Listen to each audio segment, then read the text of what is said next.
کیا آپ جانتے ہیں کہ جاپان میں ڈومیک نام کی بندروں کی ایک خاص نسل پائی جاتی ہے جو کہ چوری کرنے میں بہت ماہر ہے؟ اور ویسے بھی یہ بات تو آپ سبھی لوگ جانتے ہیں کہ دنیا بھر میں اس طرح کے بندر ویسے بھی پائے جاتے ہیں جو کہ لوگوں سے طرح طرح کی چیزیں چھینتے ہیں یا اس سے کھانا چراتے ہیں۔ لیکن ان بندروں کی خاص بات یہ ہے کہ یہ نہ صرف لوگوں سے ان کے پرس سے پیسے چراتے ہیں بلکہ ان پیسوں کو وینڈنگ مشینز کے اندر یا دکانوں پر کھانے کی چیزیں خریدنے کے لیے استعمال کرتے ہیں۔ بندروں کے بارے میں آپ نے سنا تھا کہ ان کا دماغ باقی جانوروں کے مقابلے میں بہت زیادہ ایکٹیو ہوتا ہے اور ان کا آئی کیو لیول بھی بہت زیادہ ہوتا ہے، لیکن اتنا زیادہ ایڈوانس ہوتا ہے کہ یہ لوگوں کے پرسوں سے پیسے چرا کر اسے چیزیں خریدنے کے لیے استعمال کرنے لگیں گے۔ یہ تو کسی نے سوچا ہی نہیں تھا۔ مجھے تو اب ڈر اس بات کا لگ گیا ہے کہ آنے والے وقتوں کے اندر یہ اتنے ایڈوانس نہ ہو جائیں کہ وقت کے ساتھ ساتھ ڈرگ ڈیلنگ یا سمندری لٹیرے نہ بن جائیں۔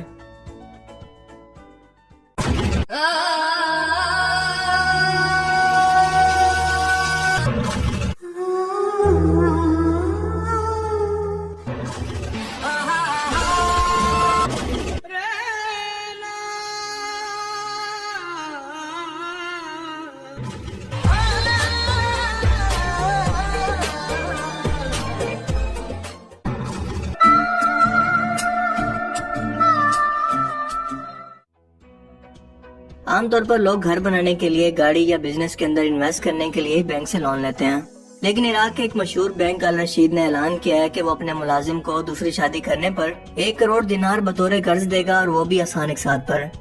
بس شرط یہ ہے کہ اس کی ملازمت کو کم از کم 2 سال ہو چکے ہیں اور اس نے اپنی پہلی شادی پر بھی قرضہ نہ لے رکھا ہو۔ اس بینک نے یہ فیصلہ عراق کے اندر 35 سال سے زیادہ عمر کی غیر شادی شدہ لڑکیوں کی بڑھتی ہوئی تعداد کو سامنے رکھ کر کیا ہے، جو کہ ایک بہت ہی اچھا فیصلہ ہے، کیونکہ ایک حالیہ سروے سے معلوم ہوا ہے کہ عراق کے اندر 35 سال سے یا اس سے زیادہ عمر کی 70% لڑکیاں غیر شادی شدہ ہیں، اور اس ملک کے اندر مسلسل خانہ جنگی، سیاسی عدم استحکام اور معاشی بدحالی کی وجہ سے اکثر نوجوان لڑکے اور مرد اب اتنی تنگ دستی کا شکار ہیں کہ وہ مالی طور پر شادی کرنے کے قابل ہی نہیں رہے۔ اس لیے لڑکوں اور مردوں کی ایک بڑی تعداد اپنے مالی حالات کو سدھارنے کے لیے بیرون ملک کا رخ کر رہی ہے، جس سے بڑی عمر کی غیر شادی شدہ لڑکیوں کا مسئلہ اور بھی سنجیدہ ہوتا جا رہا ہے۔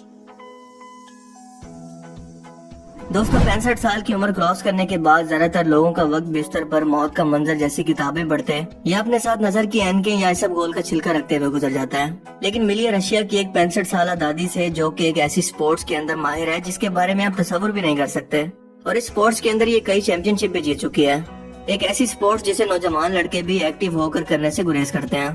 کیونکہ یہ عورت چاقو کا نشانہ لے کر اسے دور تک پھینکنے کی ماہر ہے، اور اب یہ کئی پولیس اور فوجی افسران کو اپنے شکار کا نشانہ بنانے کی تربیت بھی فراہم کرتی ہے۔ میں تو ایک ایسی عورت پر کبھی بھروسہ نہیں کروں گا جس کے ہاتھ کے اندر اتنا خطرناک چاقو ہو اور وہ اسے پھینکنے کے اندر بھی ماہر ہو۔ اگر میں آپ سے یہ سوال کروں کہ ایسی کون سی سوشل میڈیا ایپ ہے جس پر آپ کچھ نہ کیے بغیر یا کچھ بھی ٹیلنٹ نہ دکھائے بغیر راتوں رات فیمس ہو سکتے ہیں یا پھر فالوورز حاصل کر سکتے ہیں، بس آپ کو یہاں پر کوئی ایسی چول مارنی ہے جو کہ آج سے پہلے پورے سوشل میڈیا پر کسی اور نے نہ ماری ہو، اور بس پھر بیٹھ کر آپ فالوورز کی لائن لگنے کا انتظار کریں۔ اس پر لوگ آپ کو گالیاں بھی دیں گے لیکن ساتھ ساتھ آپ کو فالو بھی کریں گے۔ جی ہاں، آپ نے صحیح سوچا، ٹک ٹاک پر۔ ویتنام سے تعلق رکھنے والا ایک ادھیڑ عمر شخص آن تران تان اپنی ٹک ٹاک ویڈیوز کے اندر لٹرلی کچھ نہیں کرتا، نہ کوئی حرکت کرتا ہے، نہ ہی کچھ بولتا ہے، ایون کہ اپنے ہونٹ تک نہیں لاتا، بس خاموشی سے اپنے فون کے کیمرہ کو گھورتا رہتا ہے اور اس کے بیک گراؤنڈ پر کوئی بھی گانا پلے ہو رہا ہوتا ہے، اور اپنی اسی خوبصورت ادا اور ٹیلنٹ کی وجہ سے وہ اتنا فیمس ہو گیا ہے کہ ٹک ٹاک پر اس کے فالوورز کی تعداد 5 لاکھ تک پہنچ گئی ہے۔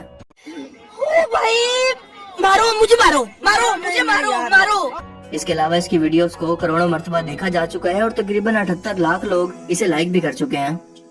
مطلب مجھے سالوں گزر گئے ہیں گھسا گھسا کر 1 ملین تک پہنچنے پر، لیکن اس بندے کے اندر کچھ ایسا یونیک ٹیلنٹ ہے کہ بس کچھ ہی دن کے اندر 5 لاکھ فالوورز، اور وہ بھی بنا کچھ کیے۔ اب کیا بولوں یار، کنٹرول ہوتا ہے۔ دنیا میں سب سے زیادہ اپنے جسم پر باڈی ماڈیفیکیشن کروانے والے شخص کا تعلق ہے جرمنی سے، اور اب تک وہ اپنے جسم کے اندر تقریباً 512 مرتبہ بدلاؤ کر کے خود کو ایک چلتے پھرتے ایلین کے اندر بدل چکا ہے، جس کا نام grains book of world record کے اندر بھی درج ہے۔ اس نے اپنے ہونٹوں پر 518 سرجریز کروائی اور سر پر سینگ اور آنکھوں پر بھی ٹیٹوز بنوائے، لیکن اب تک یہ اپنی باڈی ماڈیفیکیشن سے سیٹسفائی نہیں ہے اور اس کو مزید بڑھانا چاہتا ہے۔ 2013 کے اندر جب یہ دبئی کے ٹور پر گیا تو سیکیورٹی نے اسے اس لیے روک لیا کہ شاید یہ کوئی جادو کرنے والا عامل یا سیلفی علم کا ماہر ہے، اور بڑی مشکل سے اسے شہر کے اندر داخل ہونے کی اجازت ملی۔ लोगों में मुनफरिद नजर आने के लिए खुदा की बनाई हुई सबसे खूबसूरत तख्लीक को यूं बिगाड़ने पर सिर्फ इसी को खुशी होगी जिसे इंसानों की शक्ल और इसके वजूद से ही रोज़े अव्वल से नफरत है, इंसानों से हसद है, और इसीलिए इंसानों को दुनियावी शोहरत और दुनियादारी का लालच देकर वो इंसानों को इसी तरह से गुमराह करता रहता है। और जहाँ तक इस 60 साल के शख्स की बात है तो इसे इस उम्र के अंदर कब्रों के डिजाइन पसंद करना चाहिए थे, लेकिन जिस कंडीशन के अंदर ये शख्स इस वक्त आ चुका है, यकीनन हॉरर मूवीज के अंदर ये लीड रोल प्ले कर सकता है। ऐसे ही कंप्यूटर के जरिए लाखों रुपया खर्च करके CGI टेक्नोलॉजी के जरिए ऐसे हॉरर सीन बनाने पर फिल्म मेकर्स पैसे खर्च करते हैं। पता नहीं सिक्योरिटी वाले मेटल डिटेक्टर इसे कैसे गुजरने देते होंगे, क्योंकि हमसे तो बाइक की चाबियां तक निकलवा कर साइड पर रख देते हैं और कभी कभार तो बेल्ट तक भी। लेकिन आपके ख्याल के अंदर ये कोई आर्ट है या कोई टैलेंट या फिर कोई मेंटल डिसऑर्डर? मुझे कमेंट सेक्शन में जरूर बताना। अमेरिका में कुछ दिन पहले एक अजीबो गरीब किस्म के थीम पर म्यूजिक कॉन्सर्ट किया गया, जहां पर एक मशहूर रॉक बैंड फ्लेमिंग लिप्स ने 3 दिन पहले होने वाले एक लाइव कॉन्सर्ट के अंदर सिंगर्स, म्यूजिशियंस और ऑडियंस को, जिसके अंदर बच्चे भी शामिल हैं, इन्हें प्लास्टिक के शफाफ बुलबुलों में कैद करके म्यूजिक को एंजॉय करने का कहा। और इस कॉन्सर्ट के बाद ऑक्सीजन की कमी से ये लोग बच गए या फिर ऊपर पहुंच गए, इसके बारे में कोई पता नहीं है। तमाम ऑडियंस को ऐसे शफाफ गुब्बारों के अंदर रखा गया जिसके अंदर हवा भरी हुई थी। इस तरह से हर शख्स एक बड़ी गेंद के अंदर खड़ा था और ये सब सोशल डिस्टेंसिंग के नाम पर किया गया, ताकि लोग एक दूसरे से दूर रहकर कोरोना से बच सकें। Well, that's a madness. Spain में कोरोना वायरस की वजह से टेंशन, डिप्रेशन और परेशानी का शिकार मेडिकल स्टाफ के लिए खसूसी थेरेपी का इंतजाम किया गया है, जिसमें इन लोगों को कुछ वक्त गधों के साथ गुजारना होता है और ये इसे डोंकी थेरेपी का नाम दे रहे हैं। ये सच में वाकई काम करता है, मैंने तो खुद ट्राई करके देखा है। यकीन नहीं आता तो आप भी कुछ ऐसे गधों के साथ अपने क्लोज फ्रेंड्स के साथ टाइम गुजार कर देख लें। मशहूर ज़माना luxury cloth brand Ralph Lauren ने चंद रोज पहले एक नई डिजाइनर डोंगरी इंट्रोड्यूस करवाई है, जिस पर जगह जगह मुख्तलिफ रंग के धब्बे पड़े हुए हैं और ये बिल्कुल मैली कुचली नजर आती है। लेकिन इससे भी इंटरेस्टिंग चीज है इसकी प्राइस, जो कि है 620 बरतानवी पाउंड, यानी कि पाकिस्तानी तकरीबन 1.25 लाख रुपए। 1.25 लाख रुपए उस चीज के लिए जिसे देखकर यूं लगता है कि जैसे किसी मजदूर ने सारा दिन काम करने के बाद अभी काम से फारिग होकर ये कपड़े उतारे हैं। और रॉल्फ लॉरेन ने इसे पेंट स्प्लिटर कोराल का नाम दिया है, यानी कि वही बात है कि जो 10 रुपए का समोसा मार्केट से मिलता है, रेस्टोरेंट वाले उसको इतने अंग्रेजी नाम देते हैं, उसको इतना फैंसी बनाते हैं कि वही समोसा जिसकी प्राइस सिर्फ 10 रुपए है, वो रेस्टोरेंट इसको 1000 रुपए में बेचता है। और क्लॉथ ब्रांड के साथ भी कुछ ऐसा ही है, बल्कि ये तो उससे भी बढ़कर कुछ है, क्योंकि ये तो बेचने की चीज ही नहीं है। कई कीड़े खुद को शिकार से महफूज बनाने के लिए तरह तरह के अजीबोगरीब तरीके इस्तेमाल करते हैं, जैसा कि ये बार बैग कीड़ा करता है, जिसका कीड़ा यानी कि कैटरपिलर खुद को बचाने के लिए केबल नुमा घर बनाता है, वो भी लकड़ी से, और अपनी मजबूत टांगों की बदौलत इस घर के साथ धीरे धीरे आगे भी बढ़ता रहता है, क्योंकि इस कीड़े ने इंजीनियरिंग की तरबियत किसी भी इंजीनियरिंग कॉलेज से नहीं ली, बल्कि इसको ये सब कुछ बताने वाली, इसको समझाने वाली, इसको पैदा करने वाली जात है। क्या आप जानते हैं कि हमारा दिमाग एक बहुत ही अजीबोगरीब किस्म की तख्लीक है। ये इतना ही काम करता है जितना आप इसे करवाना चाहते हैं। मसलन ये आपको मंथली 10,000 रुपए कमाने का तरीका भी बताएगा, और ये भी कि आप 1 लाख रुपए महीना कैसे कमा सकते हैं। सिर्फ फर्क ये है कि आपको इससे पूछना पड़ेगा, यानी कि जितना आप इससे पूछेंगे, इसे फोर्स करेंगे, ये इतना ही बड़ा प्लान आपको बना कर देगा। ये अपनी पूरी लाइफ के अंदर अपना 70% टाइम पुरानी यादों या मुस्तकबिल की सुनहरी यादों के खाके बनाने में गुजार देता है।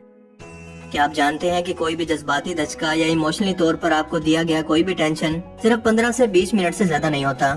बल्कि इसके बाद का जज्बाती वक्त आपकी बहुत ज्यादा ओवर थिंकिंग, यानी कि आपका इस हादसे के बारे में बहुत ज्यादा सोचने की वजह से होता है। तो अभी से बिला वजह का सोचना छोड़ दो और इस दिमाग को बच्चे की तरह ट्रीट करो यार, कि सब कुछ ठीक है। बाबा रणछोड़ दास ने यही तो समझाया था। क्या आप जानते हैं कि आप ख्वाबों के अंदर सिर्फ उन चेहरों को देख सकते हैं जिन्हें आप जानते हैं। इसके अलावा आप सोने की जितनी भी कोशिश करें, आपके नींद आने के चांसेस इतने ही कम होते हैं। हम सभी को लगता है कि पैरट यानी कि तोते सबसे ज्यादा इंसानों के जैसे बोली या इनकी लैंग्वेज बोलने की सलाहियत रखते हैं, लेकिन हकीकत तो ये है कि परिंदों के अंदर सबसे ज्यादा इंसानों जैसी बोली बोलने वाले परिंदे का नाम है रेवन, यानी कि कौवा, जो ट्रेन करने पर इंसानों के बोली जैसे ही बात कर सकते हैं, जिसकी बहुत सारी वीडियो सबूत के तौर पर आपको सोशल मीडिया पर मिल जाएंगी। इसलिए तोते को तो बस ओवर रेट किया गया है।